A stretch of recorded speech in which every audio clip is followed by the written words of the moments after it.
Astro गुरु धीरज channel पर आपका हार्दिक स्वागत है।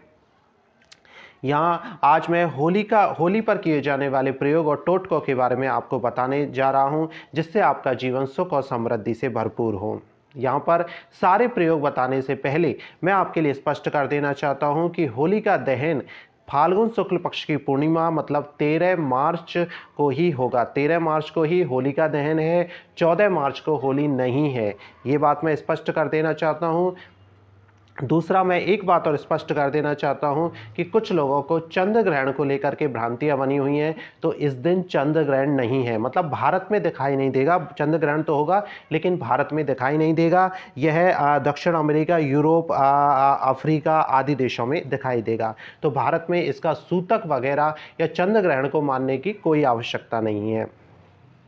दूसरा, जो होली के प्रयोग हैं उनके बारे में भी मैं स्पष्ट कर देना चाहता हूं कि होली के जो भी आप प्रयोग करें, जो भी आप होली का दहन में जो भी वस्तुएं आप डाल के आएँ, तो आप पीछे मुड़ करके नहीं देखें। मतलब होली का दहन स्थल से लेकर के और घर तक आप जब होलिका दहन से आप सामग्री डालकर आएँ तो आप पीछे मुड़ करके नहीं देखें, सीधे आप घर पर ही आएँ। आपके लिए ज़्यादा अच्छा रहेगा, नहीं तो आप किसी नए उसमें फंस सकते हैं, नई परेशानी में फंस सकते हैं। दूसरा, इस दिन आपको कोई भी व्यक्ति प्रसाद वगैरह दे, विशेषकर खीर, इलायची या सफ़ेद मिष्ठान से संबंधित, सफ़ेद वस्तु से संबंधित कोई भी वस्तु आपको खाने को दे तो आप नहीं लें। और होलिका दहन की रात्रि को आप विशेषकर इधर उधर व्यर्थ में नहीं घूमें। यदि आप इस दिन होलिका दहन की रात्रि को होलिका का पूजन, सिर्फ आप होलिका का पूजन करने ही जाएं और होलिका का पूजन करने के पश्चात, होलिका में सामग्री डालने के पश्चात अपना सीधे अपने घर पर ही आ जाएं, व्यर्थ में नहीं घूमें। और यदि आप हो सके तो इस रात्रि को हनुमान चालीसा, विष्णु सहस्त्रनाम, गोपाल सहस्त्रनाम आदि का पाठ कर, जो भी आपका प्रिय इष्ट देव हैं उनकी आप पूजा पाठ कर सकते हैं। तो यदि देखा जाए तो 13 मार्च 2025 को इस बार होली का त्यौहार है। फाल्गुन शुक्ल पक्ष की पूर्णिमा को होली मनाई जाती है, जो कि इस वर्ष 13 मार्च 2025 को है। और होली का दहन का मुहूर्त रात को 11:30 से रात को 12:36 तक रहेगा, क्योंकि इससे पूर्व भद्रा है। भद्रा में होली का दहन नहीं किया जाता है। भद्रा में होली का दहन करना यदि देखा जाए तो बहुत खराब माना जाता है, उससे हमें सुख और समृद्धि नहीं मिलती है। तो होली का क्या कार्यक्रम रहेगा उसके बारे में मैं आपको विस्तार से बता रहा हूँ।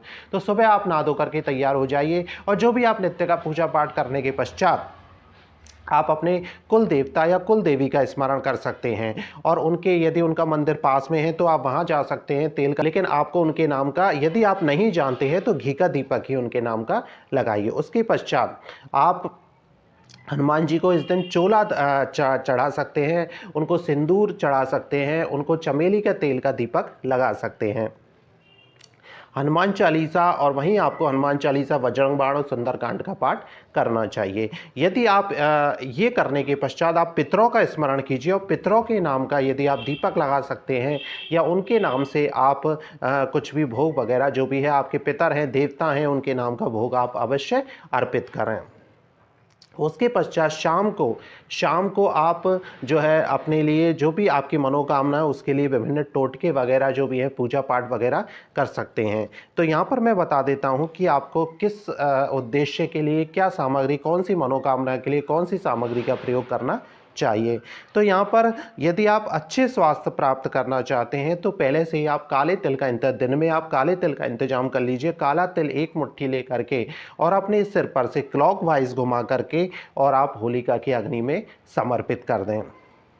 यदि आप बीमारी से मुक्ति चाहते हैं तो आप चंदन की लकड़ी को अपने सिर पर से क्लॉकवाइज 7 बार घुमा करके, सारे प्रयोगों में आप 3, 5 या 7 बार अपने सिर पर से घुमा करके आपको होलिका की अग्नि में समर्पित करना है। तो यहाँ अच्छे स्वास्थ्य के लिए काला तिल, बीमारी से मुक्ति के लिए आप चंदन की लकड़ी और धन लाभ के लिए आप इलायची और नारियल आदि नारियल आप होलिका की अग्नि में पटक सकते हैं, डाल सकते हैं। या रोजगार के लिए पीली सरसों, एक मुट्ठी पीली सरसों जो होती है, सरसों के दाने आप सिर पर से 7 बार घुमा करके होलिका की अग्नि में डाल दें। नज़र दोष के लिए काली सरसों, जिसे हम राई भी कहते हैं, वो अपने सिर पर से घुमा करके आप होलिका की अग्नि में डाल सकते हैं। यहाँ पर और यदि आप शादी विवाह यदि आप मतलब जिनकी शादी नहीं हुई है वो हल्दी की गांठ 5 हल्दी की गांठ होलिका की अग्नि में डाल दें, और यदि हो सके तो साथ में हवन सामग्री भी होलिका की अग्नि में डाल दें। यहाँ पर अलग अलग जैसे अपने स्वास्थ्य के लिए, यदि आप अपने स्वास्थ्य के लिए, अच्छे स्वास्थ्य के लिए यदि आप करना चाहते हैं, डिप्रेशन, मानसिक तनाव इससे परेशान हैं, तो आप 11 पत्ता से अपने सिर पर से 7 बार क्लॉकवाइज घुमा करके और होलिका की अग्नि में डाल सकते हैं। यहाँ पर ये प्रयोग आपको जो है करने के बाद आप होलिका की पूजा आपको कैसे करनी है वो मैं आपको विस्तार से बता रहा हूँ कि आप जो भी आप पूजन सामग्री जो मैंने बताई है अलग अलग मनोकामनाओं के लिए, उनको एक थाली में रख लीजिए। आप उनको एक थाली में रख लीजिए। साथ में यदि हो सके तो रौली और चावल, पुष्प आदि भी आप साथ में रख लें, और साथ में श्रीफल जिसे नारियल कहते हैं वो भी आप रख लें।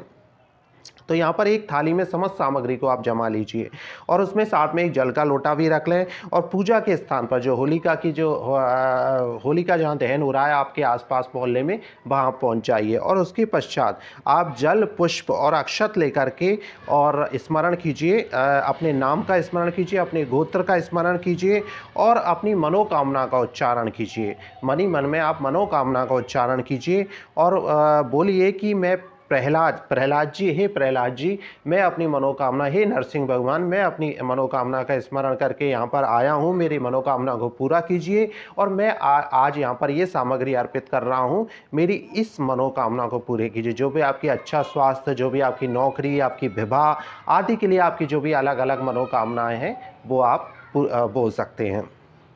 यहाँ पर यदि देखा जाए तो आप सारी सामग्री को एक साथ, सभी परिवार के सदस्य एक साथ इकट्ठा करके और भी डाल सकते हैं। यहाँ पर घर का एक सदस्य ही, मैं बताऊँ आपको कि घर का एक सदस्य ही ये जो है सारी सामग्री को एक साथ ले जा सकता है और वहाँ पर जो है डाल सकता है, या परिवार के अलग अलग सदस्य अलग अलग सामग्री ले जा कर के भी डाल सकते हैं।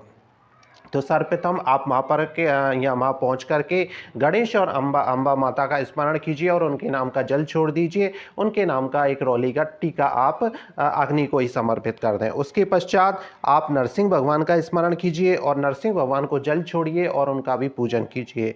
और उसके पश्चात आप होलिका के सम्मुख जो है आप थाली को किसी और सदस्य को पकड़ा करके और होलिका के समक्ष हाथ जोड़ करके खड़े हो जाइए, और दोनों हाथ जोड़ करके अपनी जो भी आपकी मनोकामना है वो आप बोल दीजिए। वो बोलने के पश्चात आप उनका जल छोड़िए, उनके नाम का थोड़ा सा जल छोड़िए, उनके नाम का तिलक छोड़िए, और उसके पश्चात अपनी जो भी आप अच्छे स्वास्थ्य के लिए जो भी कच्चा आप तिल लाए हैं, जो भी नौकरी के लिए आपको नारियल जो है समर्पित करना अग्नि में, जो भी आप सामग्री लेकर के आए हैं अग्नि होलिका की अग्नि के लिए, वो आप उसमें समर्पित कर दें।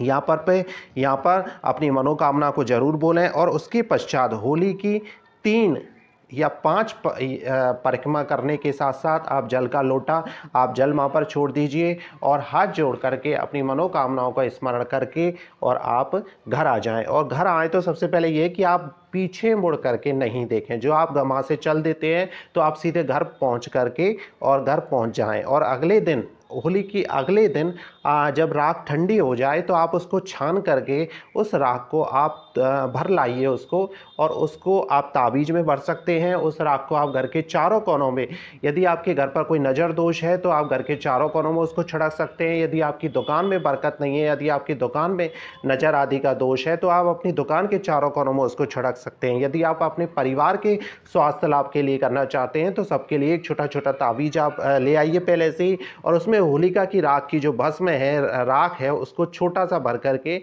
और उसको डिब्बी को बंद करके और आप सभी गले में सबके पहना सकते हो। साथ में होलिका की जो अग्नि की जो राख है, भस्म है, उसको आप परिवार के सभी सदस्यों के तिलक कर सकते हैं। और जब कभी आपको ऐसा लगे कोई इंटरव्यू के लिए जा रहा है, कोई एग्ज़ाम के लिए, परीक्षा के लिए जो भी सदस्य जा रहा है, उसको आप होलिका की अग्नि की जो भस्म होती है उसका तिलक लगा करके और वो जा सकता है।